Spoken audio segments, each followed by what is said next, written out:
political prodder, unscripted. April 1st, 2024. Precision airstrike in Damascus, Syria takes out 7 Iranian Revolutionary Guards generals, all with blood on their hands, all responsible for the attacks on Israel, and it funded the October 7th attack that resulted in the death of at least 1,200 Israelis and the rape and brutalization of many others.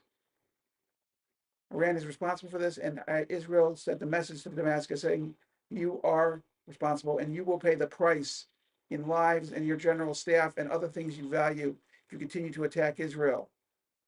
Joe Biden's don't warning on October 8th, 2023 was ignored. And that's an important fact to remember.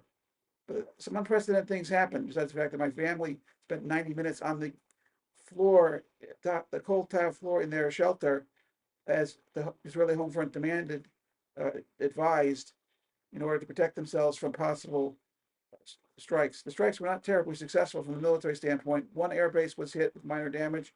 One 7 or 8 or 9-year-old girl was injured in the strike.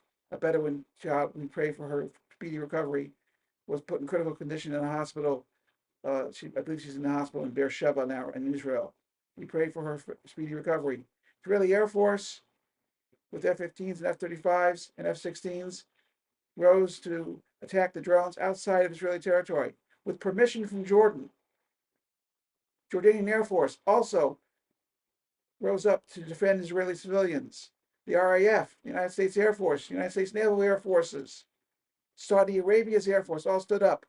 Iron Dome did the heavy lifting, though, and the Arrow missile system as well. You see in the next slide how it works. We detect the missile, we take the missile out, and we keep the people of Israel safe.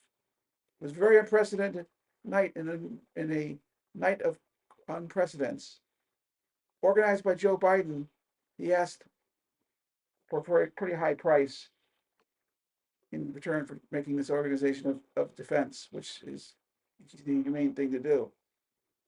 He asked Israel not to retaliate. He's asking Israel to stand by and be smart. I think Israel should be smart. There's no reason to retaliate today. The Israelis, it took 2 weeks for the Iranians to come up with their ineffective plan.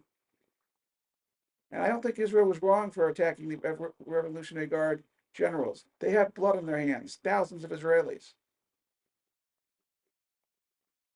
I would like to thank Joe Biden, who I would oppose, for his actions to try and influence Israel into not winning the Gaza war by not taking the last of Hamas in Rafah. Joe Biden did a good job in this case. You have to give him credit.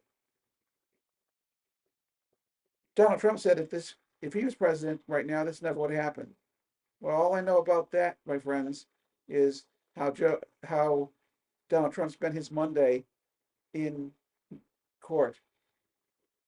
He's being charged with paying hush money to hide his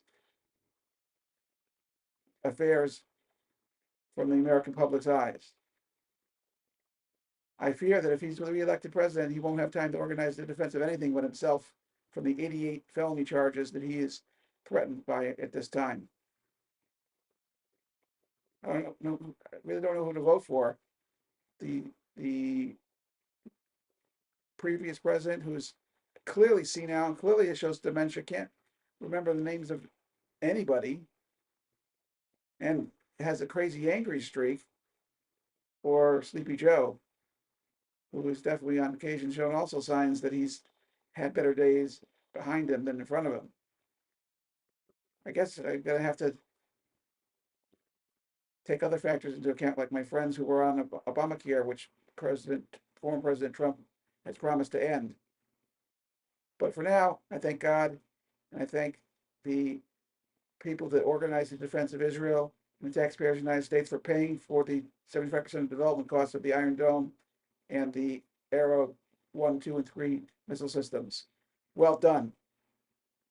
More to come in the future.